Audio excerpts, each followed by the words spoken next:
नमस्कार मित्रों, कैसे हैं आप सभी। हम आशा करते हैं कि आप सभी ठीक ही होंगे। आपके उज्जवल भविष्य की कामना करते हैं।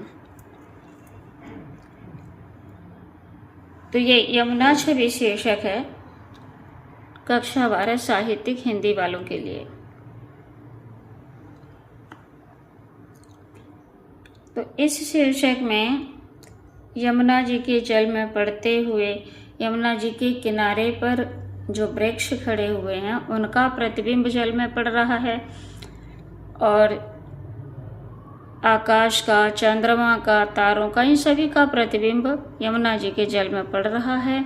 तो उनका बड़ा ही मनोहारी चित्रण किया गया है इस पाठ में। देख लेंगे।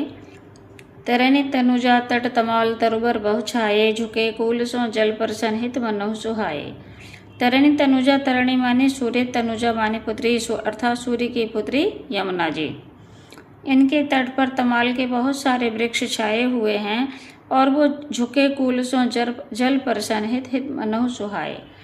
और वो किनारे पर इसलिए झुके हुए हैं कि मानो वो जल का स्पर्श करना चाहते हों।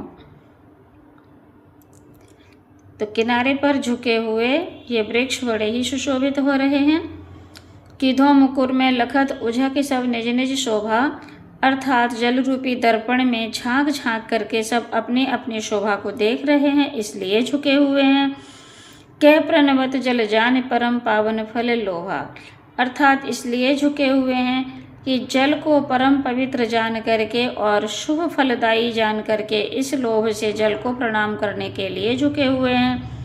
ऐसी कवि की अपनी कल्पना है। जहाँ कहीं भी कै शब्द आया है उसका अर्थ है अथवा। मनु आतप बारन तीर को सिमट सवे छाए रहत, अर्थात इसलिए झुके हुए हैं कि ये सभी गर्मी से निजात पाने के लिए सिमट करके सब किनारे पर इकट्ठे हो गए हैं। कहर सेवाहित न रहे निरख नैन मन सुख लहत, अर्थात ये भगवान की सेवा करना चाहते हैं इसलिए झुके हुए हैं। न रहे माने झुके हुए हैं। तो ऐसे इन झुके हुए वृक्षों को देख करके कवि के नेत्र और मन सुख पाते हैं। तो ऐसे जो वृक्ष हैं जो यमुना जी के किनारे पर झुके हुए हैं जल की ओर को, उन वृक्षों पे पूर्णिमा के चंद्रमा की किरणें जब पड़ती हैं, राका निशी मानी पूर्णिमा के चंद्रमा की जब किरणें पड़ती हैं तो ऐसा प्रतीत होता है मानो जल में मिलके नभ अवनीलो तान तनावते, जल में मिलकर के नभ से लेकर पृथ्वी तक, आकाश से लेकर पृथ्वी तक एक तंबू सा तान दिया हो। होत मुकुर में सबे तबे उज्ज्वल एक ओभा, और ऐसा प्रतीत होता है कि जल में मिलकर के मुकुर में सबे तबे उज्ज्वल एक ओभा, आभा माने प्रकाश, चंद्रमा और तारों का जो प्रतिबिंब जल में पड़ रहा है, तो ऐसा प्रतीत होता है कि पूरा जल दर्पणमय हो गया है और जल में एक उज्ज्वल प्रकाश फैला हुआ है, आभा निकल रही है। तन मन नैन जुड़ात देख सुंदर सो शोभा, उस सुंदर सी शोभा को देखने के लिए मेरा तन मन और नेत्र जुड़ गए हैं, अर्थात उस सौंदर्य को देखने से हटते ही नहीं हैं। सो को कभी जो छवि कही सकता छन यमुना नीर की, मिल अवन और अंबर रहत छवि किसी नव तीर की।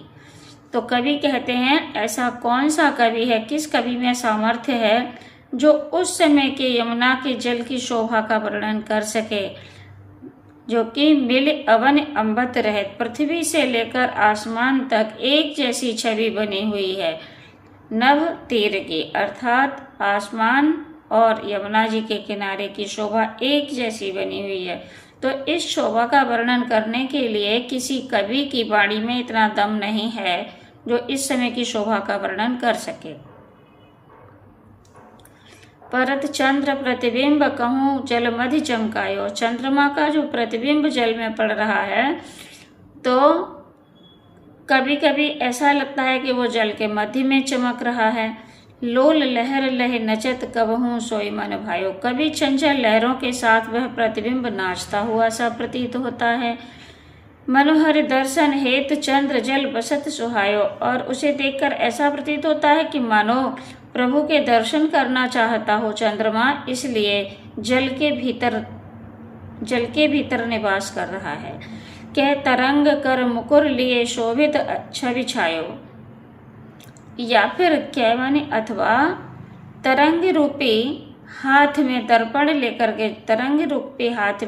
लेकर के वह अपना जल रूपी दर्पण लेकर के उसमें अपनी छवि देखना चाहता है, इसलिए जल में बसा हुआ है। कै रास रमन में हरि मुकुट आभा जल दिख रात है, अर्थात रास रमण में हरि मुकुट, रास में रमण करने वाले भगवान श्री कृष्ण के मुकुट की आभा को जल में दिखाता है चंद्रमा। कै जल और हरि मूर्ति बसते ता प्रतिबिंब लखात है, या फिर इस जल के भीतर प्रभु की मूर्ति बसी हुई है। जल और उर्मन हृदय, या फिर जल के हृदय में भगवान की मूर्ति बसी हुई है, सो उस प्रतिबिंब को दिखाता है। कबहु होत सतचंद कबहु प्रगटत दुर्भाजत। कभी कभी ये चंद्रमा का प्रतिबिंब सैकड़ों प्रतिबिंब में बदल जाता है, कभी प्रकट हो जाता है तो कभी छिप जाता है। पवन गगन बस बिंब रूप जल में बहु साजत। वायु के चलने के कारण चंद्रमा का प्रतिबिंब जल में अनेक रूपों में सुशोभित हो रहा है।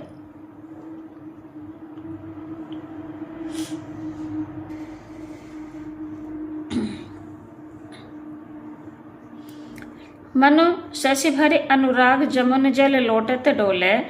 मनु माने मनहु, मानो चंद्रमा अनुराग में भरकर के, प्रेम में भरकर के यमुना जी के जल में लोटता डोल रहा है।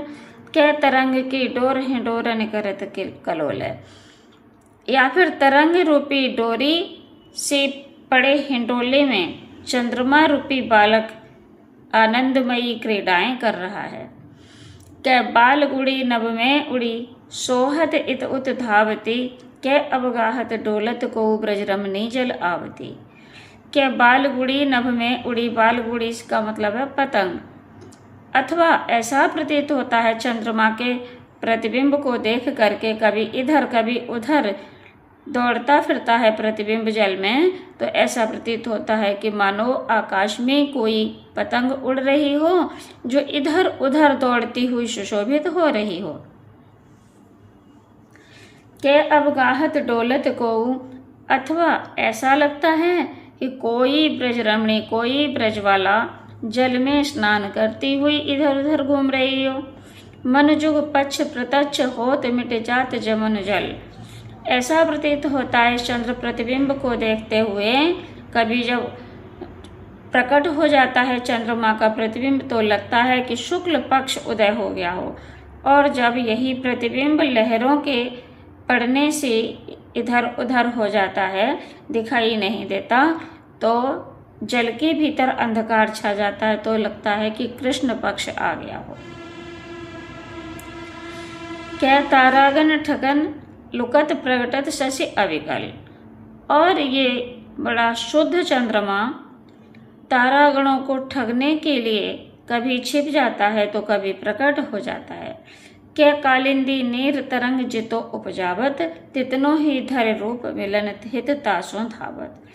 अथवा कालिंदी माने यमुना के नीर में, यमुना के जल में जितनी तरंगें उत्पन्न हो रही हैं उतना ही रूप धारण करके उन तरंगों से मिलने के लिए चंद्र प्रतिबिंब दौड़ रहा है। ऐसा लगता है कै बहुत रजत चकई चलत, कै फुहार जल उच्छरत।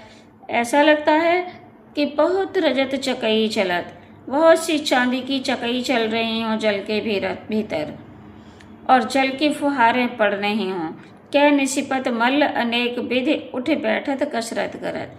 चंद्रमा का प्रतिबिंब कैसा लगता है, मानो निशिपति माने चंद्रमा, चंद्रमा रूपी मल्ल माने पहलवान अनेक प्रकार से उठता है, बैठता है और कसरत करता है जल के भीतर।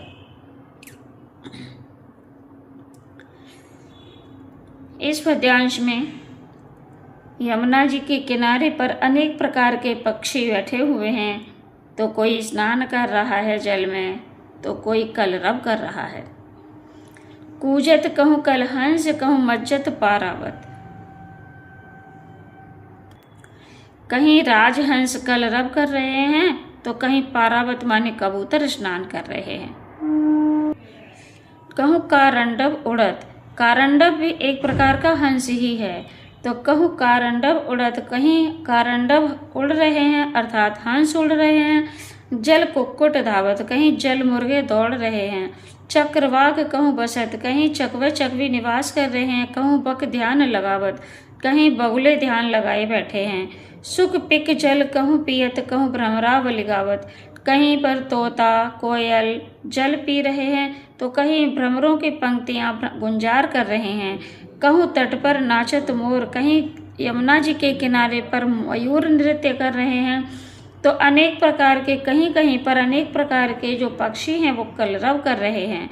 जलपान नहान कर, सुख भरे तट शोभा सब्जिए धरत। ये सभी प्रकार के जो पक्षी हैं वो जलपान और स्नान करके सुख भरे तट की शोभा को सब अपने अपने हृदय में धारण कर रहे हैं। तो ये पाठ यहीं समाप्त होता है। मिलते हैं अगली वीडियो में, तब तक के लिए जय हिंद जय भारत।